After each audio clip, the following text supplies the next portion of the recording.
Thank you, Julie. Welcome, Cheryl.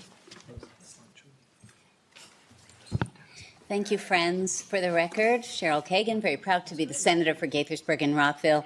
And while Delegate Spiegel may say the words, I'm wearing the words. Happy Star Wars Day. May the 4th be with you. With you, it is hard to say. And I just think Gaithersburg always shows up with a lot of force, a lot of ferocity, and a lot of effectiveness. Before I start, Tanisha and Frank, yes, I want to give a huge shout out, though, to our friend and colleague, Tom Lonergan-Seeger, who is so responsive, so thorough, and such a delight to work with. I say it every year. I mean it every year. And we love having you all come visit us. I also want to say that my chief of staff, Abril Hunter, made the drive to be here tonight, her first trip to Gaithersburg. So that deserves really a quick round of applause. I've got a PowerPoint I'm going to run through really quickly.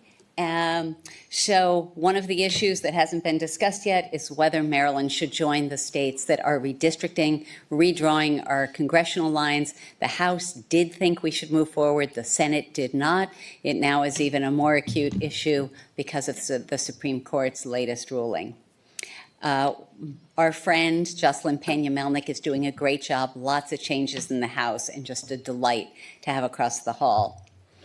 My committee, I'm vice chair. There are only 4 committees in the Senate, and that's 4 chairs and 4 vice chairs. Education, energy, and the environment. I always say and elections, since I'm the queen bee of elections here, has more bills than any other committee in the General Assembly. So we are always busy. I try to work with Republican colleagues whenever I can, even in these divided times. I'm going to miss my friend in this picture, Senator Chris West, who's great, but we had a lot of across the aisle conversations. Some of the Trump policies that came down from the federal level had a huge impact. Delegate Spiegel laid out the budget implications, but laying people off, and I know that Gaithersburg is nonpartisan, but we are partisan in Annapolis, and we try to work together, but the reality is that there are budget and public safety and health care and many more implications for what's happening in Washington.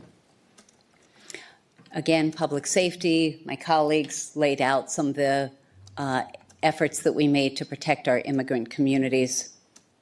The budget, we had to cut about $1.5 billion. We had we had a budget gap at the beginning, and Delegate Spiegel and my colleagues in the Senate and others did a great job of being socially responsible, but also fiscally making hard decisions. This is from an event where we were celebrating mental health care, providing more funding to keep our students healthy by providing behavioral health care in our schools. An issue that has been before us for many years, we finally passed this year, which is limiting access to cell phones in our upper level schools.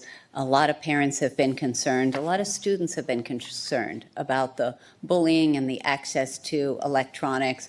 There are exceptions for those who need them for emotional or physical needs, but for the most part, those are going to start going away.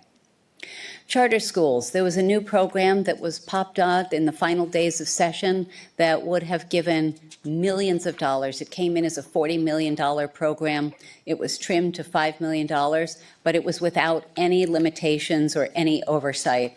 I actually stood on the floor and proposed a couple of amendments, and we are going to have oversight. One of my amendments was adopted, and so we'll make sure that even though they have easier access to funding for capital improvements that our public schools, our traditional public schools, desperately need, that there will at least be some oversight there. I am often described as the senator for the nonprofit sector. I had 4 bills for the nonprofit sector, and we got several through. I'll tell you about one of them, which is this. Green and renewable energy and efficiency for nonprofits got incorporated into the utility bill. that my House colleagues were talking about. It creates a revolving loan fund for nonprofits who only have to show up with 10% of the cost of solar panels or insulation, other improvements, and yet they can help reduce their energy bills and lower their carbon footprint, start paying back the loan right away, and have great impact. The Senate had passed it 5 times. And this year, we decided to put it in the utility bill in the Senate and the House, and it is now law. Delegate Kumar Barve, a face that is well known in Gaithersburg and in Rockville, our longtime former delegate, was elevated by the governor to be chair of the Public Service Commission. He's doing a great job and has a consumer perspective, asking hard questions of our utilities in these hard times. Public safety, my Senate colleague Michael Jackson is now the head of the Maryland State Police. We partnered on many things. And for years, you guys have heard me talk about how 3 people in our district have died when 911 has failed. And I've worked for the last 12 years on shifting Maryland to next generation 911. We are at the forefront, and in partnership with Delegate Joe Vogel, we have passed a bill improving the retirement benefits for our courageous 911 specialists, the folks under the headset who save lives and property every day. They are our first responders, but they are often overlooked. So we are hopeful that we're going to really make a difference and help with recruitment and retention there. In partnership with my friend and colleague, District 39, Leslie Lopez, Maryland is on track to become the very first state to create a statewide 311 system. We propose it will use artificial intelligence in a responsible way, and the goal is to lighten the burden on our 911 centers. A Baltimore Sun article discovered that more than 80% of the calls into the Baltimore City 911 center were non-emergencies. And so if you're calling 911, as everyone is taught from a youngest age, because your house is literally on fire, because grandma's having a heart attack, or because you were just assaulted, you want to get through right away, and you don't want to be behind someone else asking a question that could be answered by a bot or, non-emergency. So we passed it unanimously in the Senate and the House. It is going to be signed into law next week, and we are ready to get going. Local leaders educated us, helped a lot with getting that through. Consumer protection, this is a constituent who helped us, and I sponsored legislation improving transparency and accountability for our architects. It took several years to figure out how to get it done, but we passed it this year. Affordable housing, some of my colleagues have talked about that. It's a continued goal. Our elections, Maryland runs great elections, and yet, bless you, and yet we always have room for improvement, more inclusion, more transparency, more accuracy and accountability. And we passed a number of bills, including with Delegate Polakovich-Carr and I worked on some election bills, but we're going to have simpler, plain English ballot measures. We're going to fight this White House in terms of postmarks and still allow our troops to be able to vote as long as it is postmarked on or before Election Day. Those votes will be counted, and many more things. Unfortunately, the special elections bill that we all feel strongly about, because we think that the voters should be electing our legislators rather than having party leaders, political party leaders, select them. Even though we love Delegate Spiegel, we still do think that elections are good. So that failed in the final moments of our midnight adjournment 2 weeks ago tonight. So we expect to get that through next year. Transparency is always something we strive for. Delegate Mark Corman, who was referenced earlier from the district next door, and I work together on increasing that and doing well.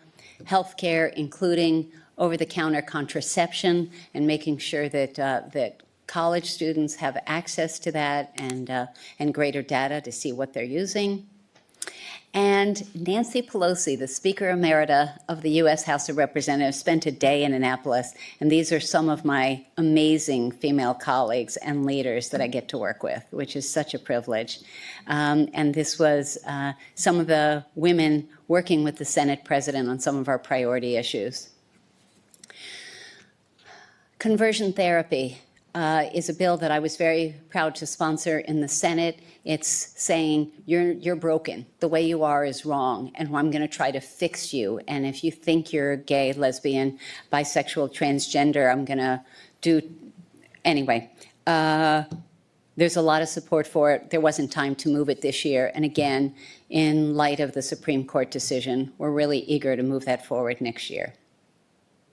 Anti-Semitism and discrimination against anyone is a problem, and we continue to try to take action on that, including those with disabilities. I am the senator on the Maryland State Arts Council, and funding and uplifting support for and protection for patents and protection of their own work is important. We continue to work on that. We had leaders from other countries, including Taiwan and Romania, who came to the Senate. And it's always a joy to see our Congress members, Jamie Raskin and April McLean Delaney, who came to Annapolis and met with us. The governor is a partner on so many issues, and I always love reaching out and connecting with our high school pages. Had to put the Senate president in there on Maryland Day, showing our pride for being a part of and a leader in this beautiful state. And I love welcoming constituents, residents from home who follow me around for like a 12-hour plus day, which is always fun. And the four of us are so blessed. We work together so closely, and we have succeeded. Delegate Spiegel laid out some of the things that we got funding for, and it's, Ryan has done a great job, but all four of us work together looking to fund the priorities. And just a couple more things. Oh, who's that guy? There's a lot that I wanted to highlight specifically in Gaithersburg.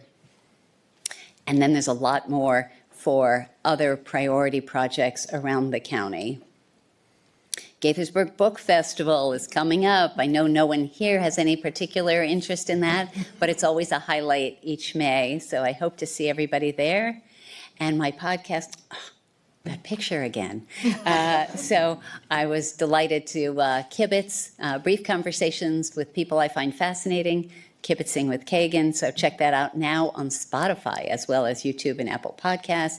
And the last thing, I think, the four of us each give out scholarship funding, a lot of scholarship funding. And we all have, I think we're all open now. Our information is on our websites. Anyone who's needs some help for undergrad or graduates should go to our respective websites.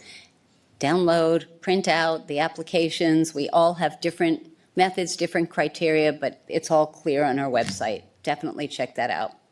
All over social media. And don't forget to vote. The primary, we have closed primaries, which means even though I've tried to make it easier for people who are not yet affiliated with a political party, even though we are trying to make it easier for them to engage, if you are an unaffiliated voter, you show up in June and you are given a ballot for Board of Ed, and that's it. So if you are interested in voting for governor, for county executive, county council, I don't know, even state senator or state delegate, or Democratic Central Committee or anything like that, or Board of Ed, you have to be registered in the primary, and those dates are critically important. And happy to take questions. A lot of people watching should have gotten a letter in the mail, snail mail, and or a letter in your email. So hopefully you've seen that, as at least one of my colleagues have said. It's chock full. Mine is 8 long pages with lots of information. So I hope you'll check that out. And we are all happy to take questions. And again, honored to represent and serve you. Thank you, Senator Kagan. I think I want to give District 39 a chance to present. First, absolutely. I do have a couple of quick questions. I'm not going to keep you guys here too late, but I do want to give 39 a chance to speak. Good plan. Gabe here too. Yeah, come on up.